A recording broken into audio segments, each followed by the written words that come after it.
एक जंगल में सुनहरे पंखों वाली बहुत सुंदर चिड़िया रहती थी।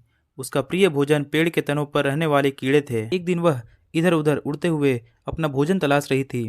तभी एक आदमी पर उसकी नज़र पड़ी। वह एक छोटा सा लकड़ी का बक्सा लेकर जंगल तेजी से गुजर रहा था।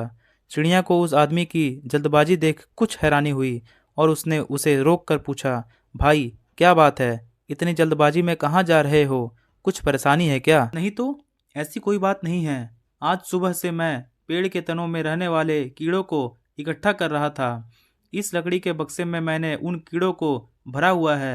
अब जंगल के दूसरी ओर बसे गांव के बाजार में जाकर उन्हें बेचूंगा और बदले मुझे एक सुनहरा पंख मिलेगा। बाजार बंद ना हो जाए इसलिए जल्दी जल्दी जा रहा हूँ, आदमी ने उत्तर दिया। यह बात सुनकर चिड़िया ने सोचा कि इसे सुनहरा पंख चाहिए और मुझे पेड़ के तने के कीड़े। हम दोनों की आवश्यकताओं की वस्तुएं एक दूसरे के पास है। क्यों ना इसे मैं अपना एक पंख देकर ये बक्सा ले लूं।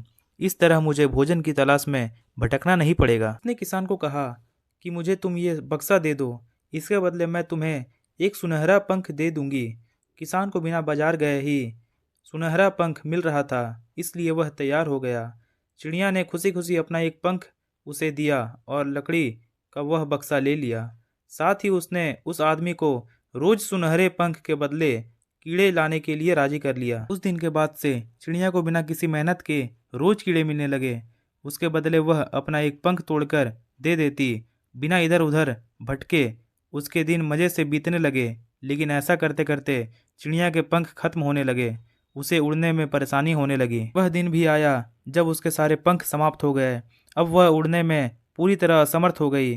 पंख न मिलने पर उस आदमी ने उसके लिए कीड़े लाना बंद कर दिया। अब चिड़िया लाचार हो चुकी थी। वह भोजन की तलाश में जा नहीं सकती थी और रोज बिना मेहनत मिलने वाला भोजन अब बंद हो चुका था। कुछ ही दिनों में चिड़िया भूख प्यास से तड़प कर मर गई। सफलता का कोई शॉर्टकट नहीं होता। कभी कभी शॉर्टकट से मिली सफलता के गंभीर परिणाम भोगने पड़ सकते हैं। इसलिए हमेशा मेहनत पर भरोसा रखें। मेहनत का कोई तोड़ नहीं है। देर सवेर ही सही, मेहनत से सफलता अवश्य मिलती है और वह सफलता लंबे समय तक बनी रहती है।